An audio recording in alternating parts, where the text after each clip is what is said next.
안녕하십니까. 박헌진 통합과학연구소 강사 백운희입니다. 오늘은 핀치부리의 자연선택에 대해 공부해 보도록 하겠습니다. 먼저 핀치는 이 갈라파고스 군도에 서식하는 새의 한 종류입니다. 갈라파고스 군도는 남아메리카 적도 부근에 위치하고 있으며 14종의 핀치가 살고 있습니다. 다윈 다들 아시죠? 영국의 생물학자로 종의 기원의 저자이신데, 이 다윈이 옛날에 여행을 다니다가 갈라파고스 군도에 서식하는 새들을 관찰하게 되었다고 합니다. 이곳에는 부리가 길고 뾰족한 새도 살고 있었고, 그리고 크고 두꺼운 부리를 가진 새, 그리고 작은 부리를 가진 새 등 다양한 부리 모양을 가진 새들이 서식을 하고 있었다고 합니다. 이들은 부리의 모양이 모두 다 달랐기 때문에 이 다윈은 각기 다른 새들인 것으로 인식을 했는데, 알고 보니 얘네는 다 같은 핀치류에 속하는 새들이었던 거예요. 어떻게 이런 일이 있을 수 있나 하고 알아보니, 우선 갈라파고스 군도는 19개의 주요 섬으로 이루어져 있는데, 각 섬은 먹이를 비롯한 환경이 모두 다르게 형성이 되어 있습니다. 이 조상 핀치들은 원래 남아메리카 대륙에 살고 있다가 이 먹이를 구하기 위해 이 섬들로 날아든 거예요. 그래서 이 섬들에서 또 먹이와 서식지를 두고 생존 경쟁을 서로 일으켰겠죠. 그래서 이 각 섬에서의 가장 적합한 형질을 가진 개체가 자연 선택이 되었을 것이고, 오랫동안 각각의 이제 각 섬에 고립되어서 살면서 핀치들은 종 자체가 달라지게 된 것입니다. 그래서 결과적으로 이 14종의 다양한 부리의 모양과 크기를 가진 핀치가 살게 되었다라는 겁니다. 이러한 과정을 통해 갈라파고스 군도의 핀치와 남아메리카 대륙의 핀치는 전체적인 해부학적 구조는 유사하지만 부리의 모양에는 차이가 발생하게 된 거고요. 네, 다시 정리하면 남아메리카 대륙의 핀치가 갈라파고스 군도의 각 섬으로 날아와서 생존 경쟁을 한 거죠. 이제 먹이와 서식지 등을 차지하기 위해 각각 이 부리가 다르게 생긴 애들이 생존 경쟁을 하는데, 보시면 곤충이 많은 섬에서는 짧고 단단한 부리를 가진 핀치가 살아남기가 유리합니다. 그리고 크고 단단한 씨앗이 많은 섬에서는 크고 두꺼운 부리를 가진 핀치가 살아남는데 더 유리하고, 그래서 오랜 시간이 지난 후에는 각각 먹이 원에 적합한 부리를 가진 핀치들이 살아남아 번성을 했을 겁니다. 그리고 이들이 자손들에게 형질을 전달을 해주기 때문에 각 섬에 서식하는 새들의 부리 모양이 다 다르게 생겼을 것이고, 문제 보면서 또 설명해 보겠습니다. 그림은 같은 조상 핀치로부터 진화하여 갈라파고스 제도의 각 섬에 살고 있는 서로 다른 종류의 핀치와 각 핀치의 주된 먹이를 나타낸 것이라고 합니다. 각 섬에 살고 있는 핀치의 부리 모양이 서로 다른 까닭을 다음 용어를 모두 포함하여 설명하시오 라고 했습니다. 개념을 한 번 더 그럼 정리해 볼게요. 우선 각 섬은 먹이의 환경에 따라서 먹이의 종류가 달랐고, 그리고 다양한 개체 변이를 가진 핀치들이 생존 경쟁을 일으키면서 이 살아남은 핀치들이 자손을 번식하며 이 형질을 전달을 한 것입니다.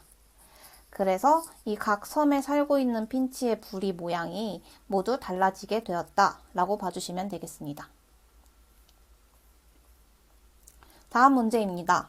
다음은 어떤 핀치 집단의 부리 크기 변화에 대한 자료이다. 자료 한번 볼게요. 가뭄 전에는 핀치가 먹기 좋은 작고 연한 씨앗이 풍부하였다. 가뭄 시에 씨앗의 총수가 우선 감소하였고, 작고 연한 씨앗보다 크고 딱딱한 씨앗이 많았다고 합니다. 작은 부리를 가진 핀치는 크고 딱딱한 씨앗을 먹지 못해서 가뭄에 살아남기 어려웠다고 하네요. 여기서도 먹이에 따른 생존 경쟁이 일어났겠죠? 그림은 가뭄 전과 가뭄 후 핀치의 부리 크기에 따른 개체수를 나타낸 것이다. 가뭄 전에는 6mm부터 13mm까지 아주 다양한 부리 크기를 가진 핀치들이 살고 있었는데, 가뭄 후에는 이 폭이 더 작아지기도 했고 개체수도 많이 감소를 했습니다.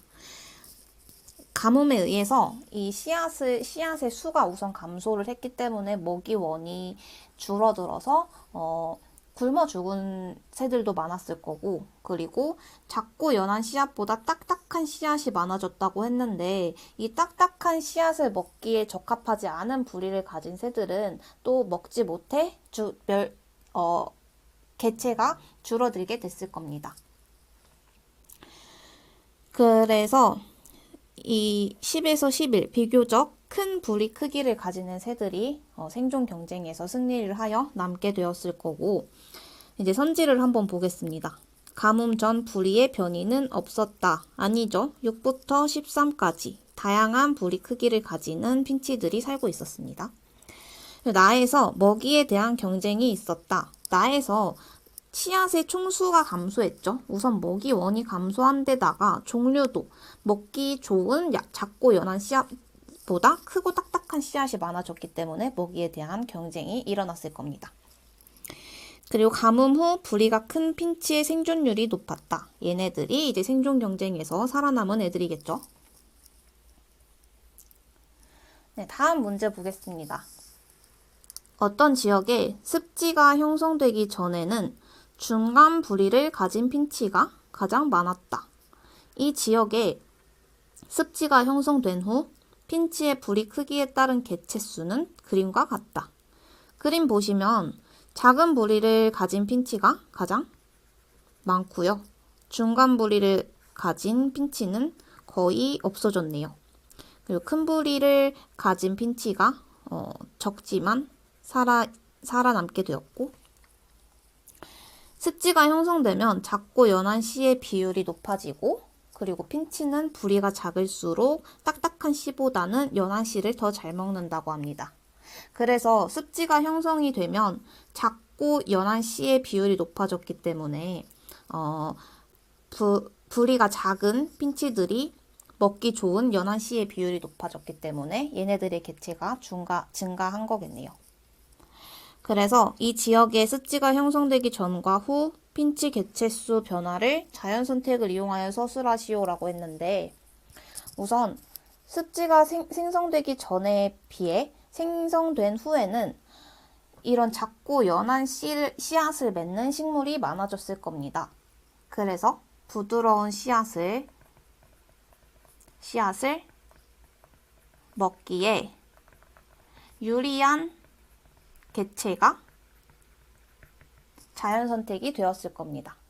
그래서 작은 부리를 가진 핀치가 자연 선택이 되어 진화가 일어났기 때문에 이렇게 핀치 개체수의 변화가 일어난 것이다 라고 봐주시면 되겠고요. 오늘 준비한 문제는 여기까지입니다. 우선 오늘 배운 내용, 갈라파고스 군도에 사는 핀치의 부리 모양이 섬에 따라 다른 이유를 다윈이 제시한 자연 선택설을 기반으로 설명할 수 있습니다.